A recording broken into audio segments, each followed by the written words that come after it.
દોસ્તો, સ્વાગત છે એક નવા વિડીયોમાં કેનેડામાંથી.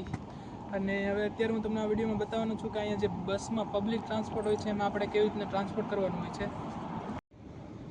તો આપણે અમદાવાદ કે ઇન્ડિયામાં શું હોય છે, આપણે એમટીએસ બીઆરટીએસ જે પબ્લિક ટ્રાન્સપોર્ટ હોય છે તો એમાં ડિસ્ટન્સ ઉપર હોય કે આપણે અહીંયાથી આ જગ્યાએ જવું હોય તો 5 રૂપિયા ટિકિટ હોય, અહીંયાથી આગળ જવું હોય તો 10 રૂપિયા ટિકિટ હોય.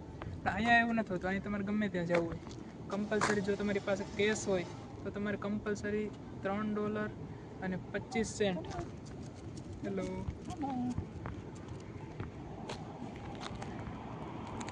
તો કમ્પલસરી તમારે $3 અને 25 સેન્ટ તમારે ગમે ત્યાં જવું હોય.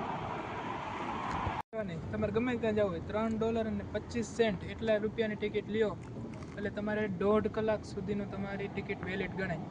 જો હું તમને બતાવું, આપણી પાસે આ $2નો સિક્કો છે, અહીં લખેલું છે $2. પછી આ $1નો છે, આ $2, આ $1 એટલે $3 અને આ 25 પૈસા એટલે 25 સેન્ટ એટલે $3 અને 25 સેન્ટ. આની એક ટિકિટ આવશે. હમણાં બસ આવે, હું આ સ્ટેશન ઊભો છું, સ્ટેશન છે પાછળ વાળું સ્ટેશન છે. હમણાં બસ આવે 5 મિનિટમાં બતાવે ગૂગલ મેપ્સમાં, 1 નંબરની બસ આવે એટલે હું બતાવું કે ત્યાં જઈને ટિકિટ કેવી રીતના લેવાની. ત્યાં કંઈ કંડક્ટર હોતા નથી.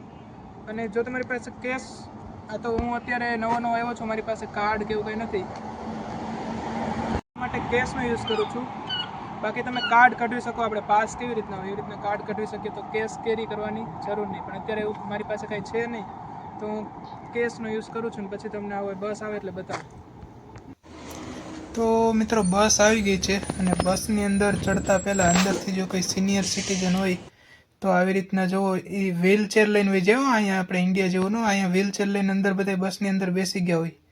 એટલે આવી રીતના ફેસિલિટી હોય છે. જો કોઈ પાસે વ્હીલચેર હોય તો આવી રીતના એ લોકો બહાર નીકળી શકે. કારણ કે અહીંયા જે મોટી ઉંમરના લોકો હોય ને એ એકલા રહેતા હોય છે, તો એકલા બધી વસ્તુ ખરીદવા જતા હોય, તો આવી રીતના બધી જ બસમાં આવી ફેસિલિટી હોય છે. તો આપણે અંદર આવી ગયા છીએ. અંદર આવતા આવું મશીન હોય ને પૈસા નાખી દેવાના એટલે આગળ સ્ક્રીનમાં બતાવે અને આગળથી તમારી ટિકિટ નીકળી જાય.